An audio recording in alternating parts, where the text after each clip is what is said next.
Ababaka ba Parliament abatula ku kakiiko aka Public Service Committee balambudde akatale akazimbirwa gavumenti abasuubuzi mu bitundu by'e Lugazi eyo aka Lugazi Central Market.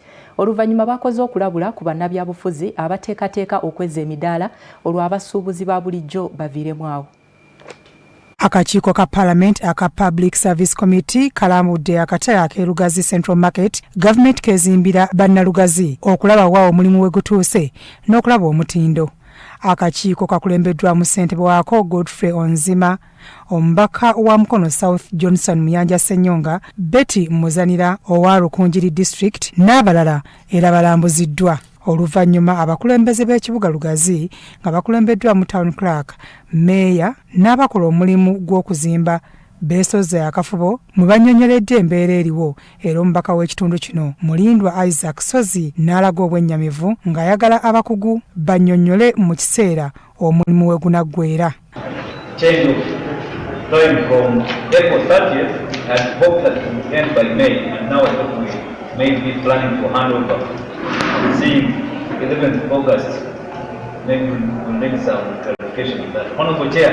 Omubaka ono alabudde bannabyabufuzi abasuubira okufuna emidaala bakasuka abanaku ebbali wa kukolagana nabo. Ajja kulwana na buli munnabyabufuzi ajja okulowooza nti ajja kweddiza emidaala gy'abannalugazi oba omuntu yenna atali munnalugazi. Ku lw'akakiiko omubaka Johnson Muyanja Ssenyonga atenderezza omulimu omulungi ogukoleddwa. Sola weri nakituwuza nti waliwo improvement netwebaza n'eminisitule ya local government ne bakontrakita olw'omulimu okussa mu mukono. Meeya wa munisipali y'e Lugazi Daud Mwesige Mbabazi ategeezezza ng'abantu bwe beesunze okutandika okukolera mu katale kaabwe. Nti mu mwezi ogw'omunaana tugenda kayingira tutandika okukola.